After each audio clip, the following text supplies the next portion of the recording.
Next level we have here is Groovy. Did this come out before Evil Dead 3? I don't know, maybe it did, maybe it didn't, we'll have to find out. What's neat about this level is this actually the demo level you see played on the title screen before you've even started anything.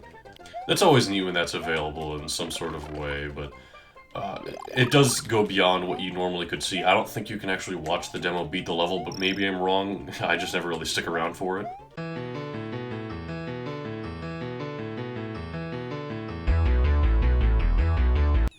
And that's Groovy there. We failed to get a lot of star points to get to the bonus game in this whole world. In fact, I think we've been at 33 since about we started. Mondo. I don't remember this level in particular. Oh, you know what? I remember it now. This is the one that's like half underwater and they're fish and Hammer Bros and all that. Using Yoshi underwater isn't exactly optimal. It's not something you're meant to do at most points in the game. It is useful here somewhat because you can walk on these pincher guys. If this was a Telltale game, there would be a little icon in the corner saying that Kaizo Mario will remember that. Oh dear. Oh, okay. That was, skillfully maneuvered, although completely unnecessary because I realize now the water would have just risen up and we could have just safely floated down to Yoshi instead of having to jump high onto him. Next level is Outrageous, and I believe this is also one of a lot of people's least favorites in this, in terms of difficulty, just in that there's a lot of enemies. It's kind of outrageous. We have these fire guys returning from Mario 3. Been a little while since we've seen them, although this game does feel like bringing back a lot of enemies, even though it does also bring in some new ones. I respect that about it. You know, the fire guys make for interesting enemies here in that they actually will jump in behind the foreground, as you can see, and become completely invisible to us. So that's a neat way they use them in this level.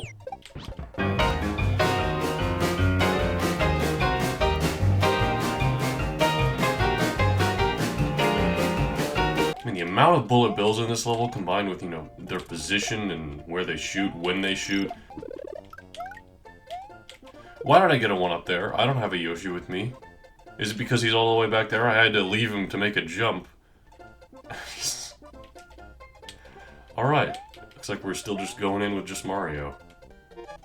Oh man, we're running out of time right now. It's happening a lot more in the past few parts than it usually does in Mario games, but you know what? That makes sense, we are getting into the harder parts of the game.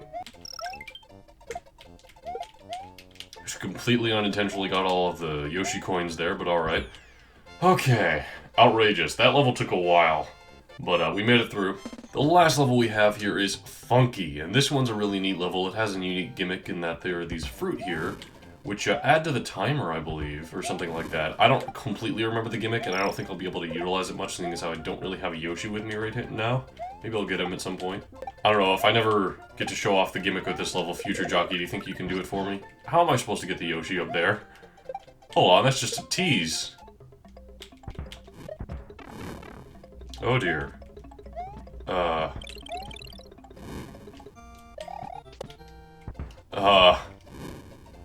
Where do I go from here? The pipe's blocking this way.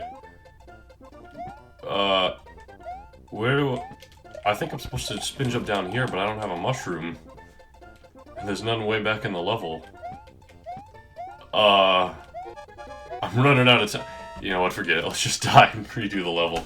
Man, I've been having some issues with just getting completely blocked in these levels, it seems like.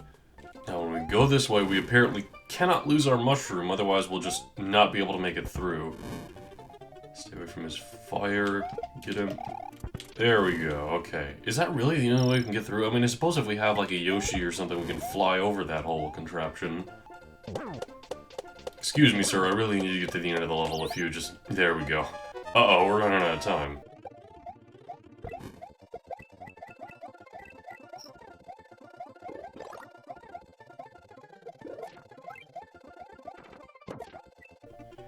You are a super player. With 2 exclamation points. Specifically 2. Not 3, not 1, 2. Anyway, that's the end of the level. It does give you a little nice message there at the end. I like that. And it's a lot of coins you can collect. I don't know why I didn't pick up any of those. Alright, and now, taking this star road at the very end of that whole special zone takes us back to Yoshi's house, although you might notice something a little different in that the entire overworld is now in a fall setting.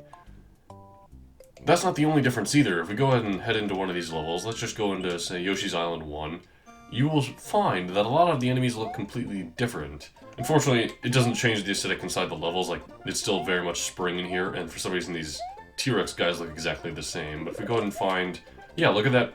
That's supposed to be a piranha plane jumping out of there, but instead it's a jack-o'-lantern-like guy. Also, as you'll notice, the Koopa shells are now Mario heads. Luckily, the power-ups look exactly the same. Actually, something about the Koopa shells being Mario heads kind of throws me off because the colors aren't exactly translated perfectly. So I don't completely remember, like, which one is the blue and the green and the red and the yellow Koopa shells. But as Mario heads, should we have a go at the bonus game here? I might as well do this before we end this. Please. Oh, what is with those fire flowers coming in and wrecking everything? Alright, we got some lives, I'll take it, I suppose.